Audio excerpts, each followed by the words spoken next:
Okay, so I had a hankering for some spaghetti. And my spaghetti's never easy because I like a sweet sauce and I like a chunky, meaty veggie sauce as well. So the only thing that I really left out this time around was peppers. I don't have any on hand and I didn't feel like running to get them.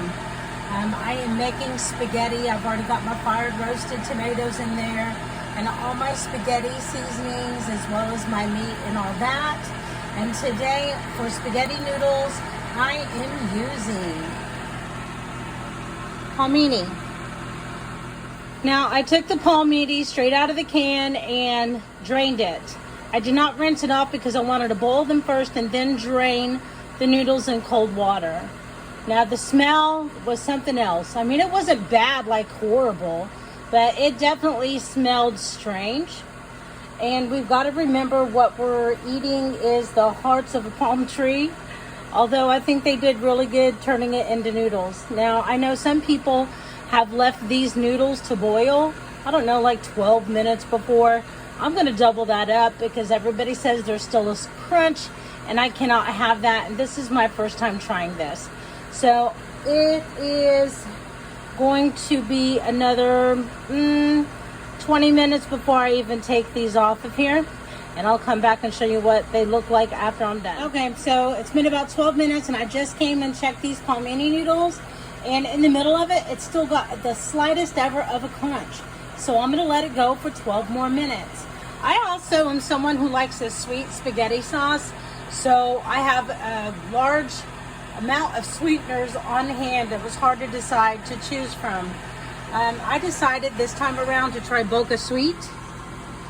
It was a very great premium sweetener. There's no cooling effect like erythritol, no aftertaste at all, and it does sweeten everything. I do recommend Boca Sweet for sauces. I did try to make caramel and a couple other things out of it, and it just didn't turn out the way I expected it to. So I would stick to sauces and creamy things with the Boca Sweet, but it's absolutely delicious. We'll come back in 12 minutes to make sure these are done. So I got them as soft as I can get them, and they're still just the tiny bittiest sign of a little tiny crunch.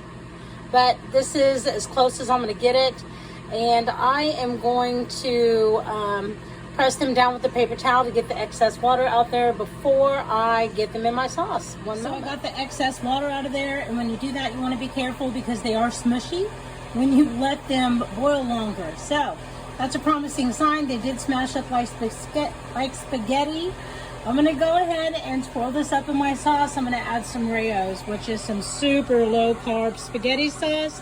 And it's also delicious. And I will be back with it. So I got the noodles incorporated into the first part of my homemade sauce. Now, I heard that these do take the flavor of whatever you're cooking with. So now I'm going to put in the Rayo's and let this simmer for quite a bit. All right, so after letting all this simmer in some sauce for a while and incorporate, I've tasted it and it's absolutely delicious.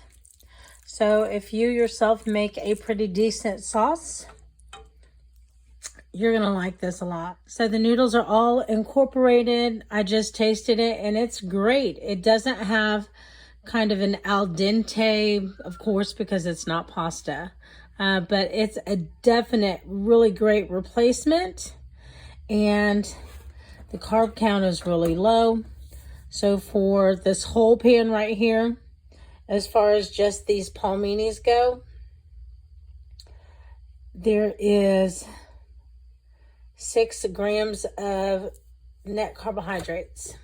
So that is not bad. Not bad at all. And quite tasty. Definitely try it. Thumbs up here. Y'all have a good night.